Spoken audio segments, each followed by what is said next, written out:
नमस्कार सम्पूर्ण साथीहरूलाई विजयादशमीको हार्दिक मङ्गलमय शुभकामना व्यक्त गर्न चाहन्छु सम्पूर्ण साथीहरूलाई देश विदेशमा छरेर रहनुभएका मेरो आफन्तजन तथा मेरो प्यारा सम्पूर्ण साथीहरूलाई धेरै धेरै शुभकामना व्यक्त गर्न चाहन्छु।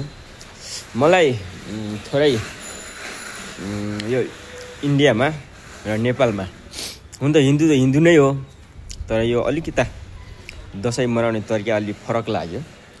मैले यहाँ आज आफ्नो काममा यो हुन त हामीले अष्टमी त हिजो अष्टमी नै हो, आज यहाँ नवमी मनाउँदो रहेछ नि, तर दशहराका दिन त्यतिकै नगरे पनि हामी दसैँ मनाउँछौँ। कसरी मनाउँदैछन् र आज नवमीको दिन अष्टमी दिन हाम्रो त्यहाँ बलि दिने प्रथा छ, देवी देवताले दिने गर्छन् भने यहाँ नवमीको दिन यसरी पूजा गरे। जसरी हामी हिन्दूहरूले विश्वकर्मा दिवसका दिन फलामहरूका आफूसित भएका औजार उपकरणहरूको पूजा गर्छौँ, त्यसरी नै नवदुर्गा भवानीका दिन आफूसित भएका गाडीहरू भएदेखि लिएर हर कुराको फलाम सामानहरू ल्याएर पूजा गर्दा रहेछन्। यो नवमीको दिन यो आज यहाँ पनि यसरी पूजा भइरहेको छ। हामी अष्टमी मनाउँछौँ, तर नवमी त्यति नमनाए पनि दशमी, विजया दशमी, बडा दसैँ भनेर बनाउँछौँ।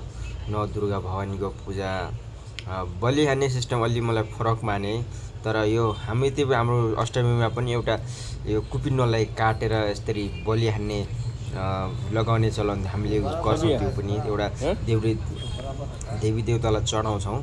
अब यसरी हानेर यसरी अगाडि फुटालेर यसमा जो कुपिन्नोमा रगत यसरी लगाए जस्तो गरी, मतलब रगत जस्तै देखिने गरी अबिर रङ लगाएर रातो बनाउने गर्छन्। तर यो किनकि एउटा भोग देखावटी जस्तो, मतलब एउटा देवीलाई चढाएको जस्तो बनाउँछौँ। तर त्यसको अपोजिट उल्टो हाम्रो देश नेपालमा बलि प्रथा भएको जस्तो लाग्छ मलाई। यो शास्त्रको बारेमा त्यति ज्ञान नभएको हुनाले यसमा पनि कुपिन्नो त हामी कुपिन्नो प्रयोग गर्छौँ अष्टमीमा।